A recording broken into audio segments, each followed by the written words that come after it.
Welcome to the PAH Today National Broadcast Series. My name is Dr. Lana Melendres-Groves, and it is my pleasure to be here with you today. I am the Medical Director for the Pulmonary Hypertension Program at the University of New Mexico. And throughout this presentation, I'm going to do my best to try and explain your PAH symptoms. First, a disclaimer, which is this is a presentation that's sponsored by and made on behalf of United Therapeutics. Speakers are compensated by UT. The information presented here is for educational purposes only, and it is not intended as professional medical advice.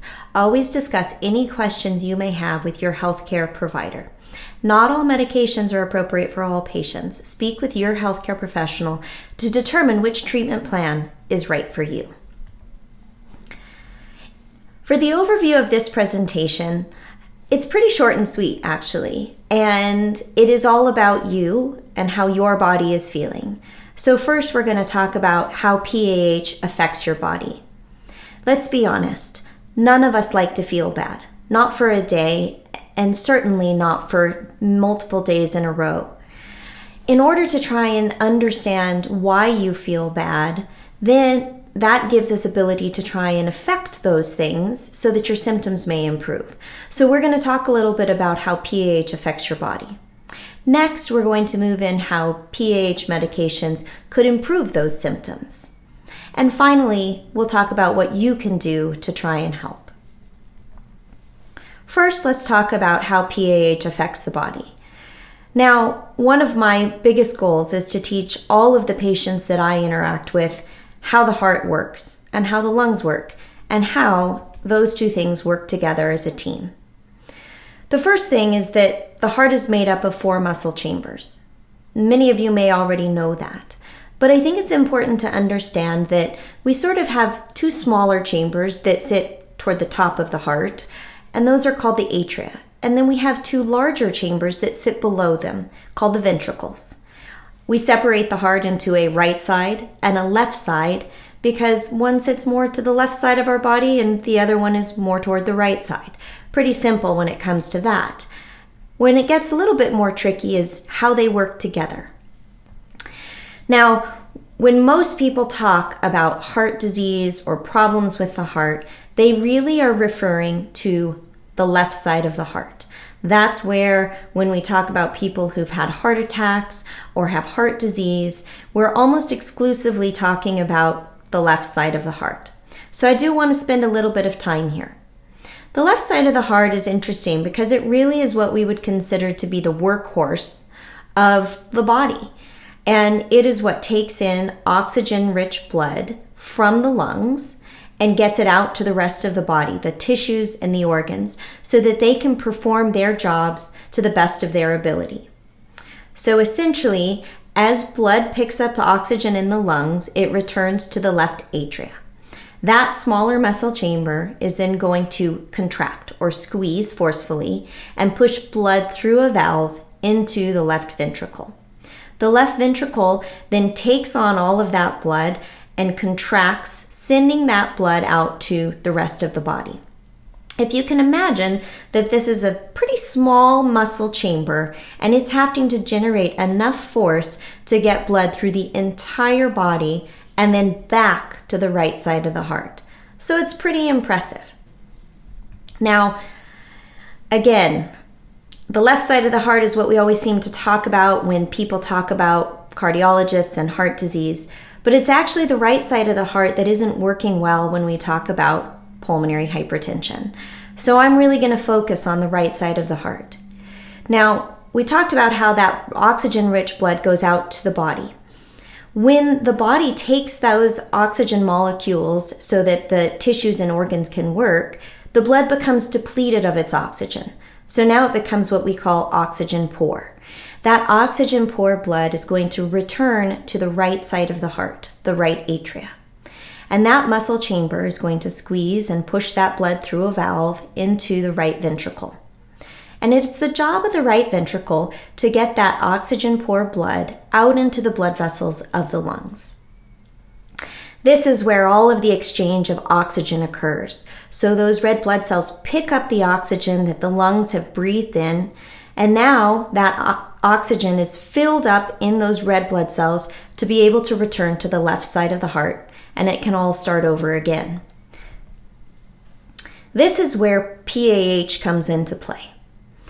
Many of you may know that it is a rare disease, but a very serious one, and that it can progress, and in most patients will, especially if we don't try and intervene. The way that it works is that in PAH, the blood vessels that lead from the right side of the heart into the lungs start to become thickened and narrow. So you can see those pictures that are on the screen, one showing without PAH and the other with PAH. And you can see that the inside of that blood vessel is more narrowed, making it very difficult for as much blood to move through that blood vessel. Essentially, it increases the resistance with which the blood can move through it.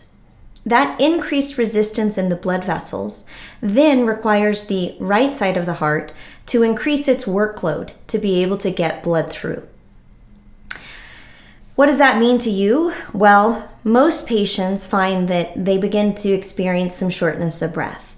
That may be initially just with exertional types of activities or exercise, but it can progress to the point where individuals feel short of breath with very little activity or even at rest. At this point, I'd like to take a step back and a pause and introduce a very good friend of mine, Dr. George Ruiz. Now, I'm a pulmonologist, and I'm very lucky to say that George is our cardiologist, and he has an interesting take on that blood flow and resistance in the blood vessels, and a bit of an analogy as to how it might work. And I'd love for him to have the opportunity to talk to you about that. Take it away, George. Hello, my name is George Ruiz. I'm a heart failure physician that specializes in the care of patients with pulmonary arterial hypertension. Today we're going to talk about something really important to not just cardiologists, but to the patients they treat: flow. Blood flow is a very important component in being alive. It is the currency of life. You need blood flow to get around your house. You need blood flow to walk your daughter down the aisle. You need blood flow to do those things that make life meaningful. As long as we're living, there is blood flow. The analogy of a highway really can help us understand. The heart pumps blood to the lungs through a series of arteries, which we can think of as highways. These highways in the lung have a large number of lanes. As a result, the blood flow between the right side of the heart and the lungs generally flows under low resistance. The analogy here is, imagine that you were going to work in the morning during rush hour, and the highway you took had not 4 lanes, not 5, but 11, 12, 15 lanes. The traffic would flow a lot easier. There would be very little resistance to flow. That's what the normal lung blood vessels look like. They're generally low resistance blood vessels, and there's a lot of flow. And the reason why that's important is because we need that flow to the lungs, because in the lungs is where you take in oxygen and where that oxygen gets connected to the blood and then ultimately delivered to all your tissues. And as a result of any one of a number of insults, the blood vessels shift and they remodel. This is a medical term, remodeling. If we go back to our highway analogy, what remodeling looks like is, imagine that there's an accident on the side of that same highway. What happens when you have an accident is that you get lanes closed. The police show up, they start closing lanes. So now imagine that same commute that you have in the morning, and instead of 15 lanes because of accidents, now you have 10 or 8 or 5 or 2. As you close more lanes on the highway, the resistance to flow increases. And as you increase the resistance to flow, you create a backup behind where the accident is. This is stuff that you guys know intuitively. We've all been on a highway where there's an accident. And what do? You sit there. the flow gets reduced. Sometimes the flow gets reduced to a very slow trickle. Sometimes the flow gets reduced to a standstill. Well, I want to thank George for being here, because I always love hearing my colleagues talk about PAH and their take on that blood flow and resistance, because I think each of us learns differently. And in order to keep moving with that idea of blood flow and that it is lessened in patients with PAH, I think that it's important to understand what that means for the body and in terms of your symptoms. So when there's less blood flow or lower oxygen in the blood that is moving through the body, it can affect you in many different ways. Most of the time, it affects your ability to do your daily activities.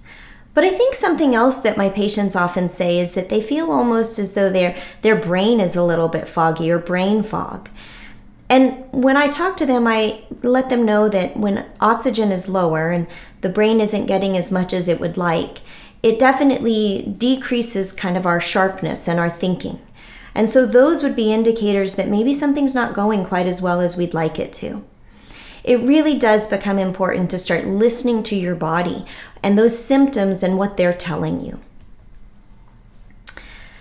As those blood vessels become narrowed, as there is less blood flow through the body, as that oxygen may become lower in those red blood cells, what we find is that the heart tries to compensate. It continues to squeeze harder, more forcefully, pushing that blood through those narrowed vessels. And over time, it becomes fatigued. Just like any muscle in our body, when it's overworked, it becomes tired. And the way that the heart is able to tell us that it's tired is that we start to feel ourselves quite exhausted with lack of energy. We may start to feel even lightheaded or dizzy. And those are indicators that the heart is working too hard and maybe not able to keep up any longer. It actually can lead to what we call heart failure.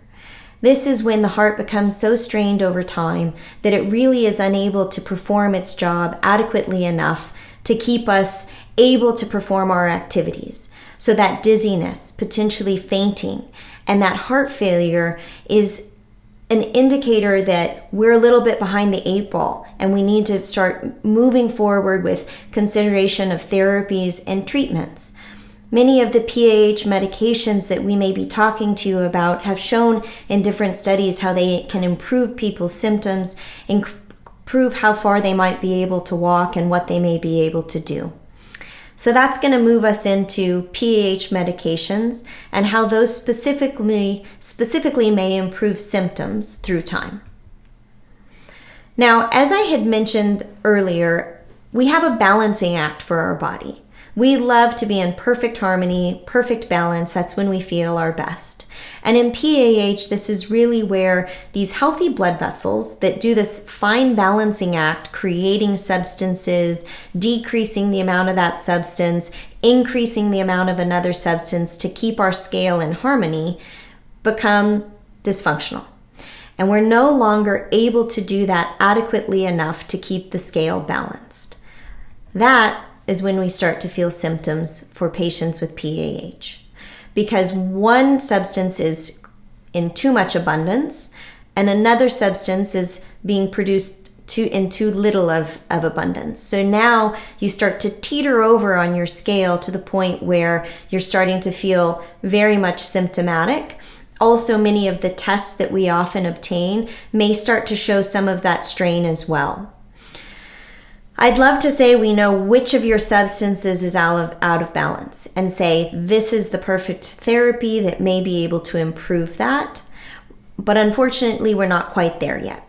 I think that over time, science may get to that point. But right now, what we do is we try to think about all of those substances that could be out of balance, and we try to target them with the therapies that we know have worked in our clinical trials. The goal of these therapies is to potentially slow down the production of certain substances that the body's producing too much of, and on the other side of our scale, increase the production of the substances that we're not making enough of. In order to try to find this balance for you, it's important to talk to your doctor about your treatment plan. At the end of the day, Sometimes we start to feel better and we think that's enough. But until we get our patients into what we think of as their lowest risk status, meaning that this is where we know they will do their best long term and feel better, we need to continue to think about what else might need to be done. So don't be satisfied with good enough. Find a way to continue to improve and talk to your provider about what symptoms you may still be experiencing. All right, I know we talked a lot about traffic. George took us down this road, so I'm going to continue it because I think it is important to understand how these PAH medications can help that traffic flow, or for us, that blood flow. Essentially, those blood vessels that become narrowed, so in the situation of our traffic, we've now closed too many lanes and we've got this big backup of cars. With these medications, we start to open those lanes back up, allowing that flow to increase and improve and that backlog of traffic or blood to start to lessen. We're able to not only reopen those lanes, but actually widen our highway. So maybe we only had 5 lanes. We had 3 of them closed. We've opened up a couple of those, but we've also sort of been able to open up, and now we've added a lane on the side that it wasn't there. That allows, once again, for that flow of blood to move very easily through the blood vessels, or in this case, our cars. And that traffic jam that we once had should lighten, and with that, symptoms should improve. We should start to see that our patients have less fatigue, that they have less shortness of breath, that many of the other symptoms that they may be enduring, that swelling or potentially even passing out, goes away. The way that we know these things work and that we have come to the place that providing more than one medication, maybe 2 medications or even more, is through many of our tests and our research studies. And that has led to guidelines which recommend the use of more than one therapy at a time typically. Each of these medications treats a different type of imbalance. So by utilizing multiple, we are affecting the different imbalances that may be occurring naturally in those blood vessels. There are several research trials that were able to show this, showing that additional medications can improve the outcomes of our patient and increase their ability to move more, do more, decrease the number of times they may be hospitalized, and on those walk tests that we often get, that they are able to walk further. So taking a combination of medications I know is difficult, but if it can improve your overall outcomes and your daily activities, that is the ultimate goal. So how do we find that right combination? Well, I think we've made some substantial progress over the many years that we've been looking at this, but we can't yet say which one is exactly right for you. So often it's taking a lot of information we have from other patients similar to you and utilizing that to try and find what might work best for you, and then asking you about it. How are you feeling? What are the tests showing us? The goal of those treatments is to improve your lung function, improve your heart function, and for you, improve your symptoms. So that brings us to you. What can you do? I think that for my patients, sometimes the biggest concern is that they feel a lack of control over their own body and their own ability to improve how they feel. And I think in PAH often it's one of the areas that I try to put back in their hands. Because when my patients tell me, Dr. Melendres, I'm feeling more short of breath, or I'm swelling more, or I'm not able to do as much as I had, and I've been tracking that. It looks like this is how it's gone. I'm able to react more quickly and understand better what it is they might need. Some ways that you might be able to keep track of your symptoms would be through journaling, or nowadays we have apps for everything. In this case as well, we have a PH Pal app that you can scan the code that's on the screen and be able to look through it yourself to see if it might be something that works for you. Essentially, it talks about how you're able to track the activities that you can do or maybe those that you can't, and what may be triggering some of that. And then you can share those symptoms with your healthcare provider at each visit. Or, for me, I ask my patients to let me know in between visits if something is changing. I think that brings us to how every person who treats you is probably different. And in PAH, it's the same. It's the same that we need to find somebody who is very specialized in this subject, what we call a PAH specialist. Although I have many colleagues in cardiology and pulmonary who are fantastic, their specialty isn't necessarily PAH. And so being able to find someone with expertise can really help you and your provider work together to improve your overall health. This is a QR code that you can scan in order to try and find a PAH doctor near you, or you can visit findapahdoctor.com. For me, I think that it's always important to feel comfortable with who you're talking to about your symptoms, what your treatment plan is, and that we should be open to feedback and opportunities to improve how we engage with our patients. And then you can discuss your options. You can discuss whether adjusting your medication plan may be appropriate, adding or changing a medication, or adjusting those doses of your medications. But there's so much more beyond medications even. And using lifestyle changes in combination with these medications is really the overall global thing that we would like to happen. Whether that be starting an exercise program. And there's a little asterisk there because I always say it's really important to talk to your provider before you start an exercise program. Many of my patients, I prefer putting in a very standardized type program called cardiac or pulmonary rehabilitation.